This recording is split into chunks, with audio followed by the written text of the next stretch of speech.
ప్రియతమ ప్రధానమంత్రి నరేంద్ర మోదీ గారు మీ అభిమానిగా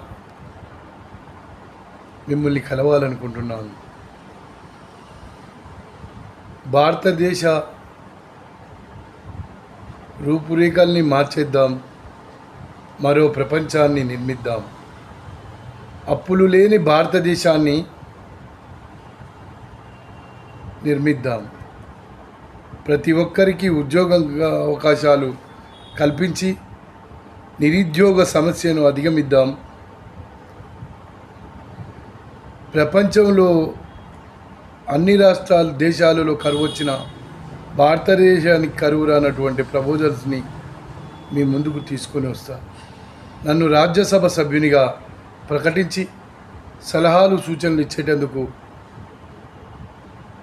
నన్ను ఉంచాలని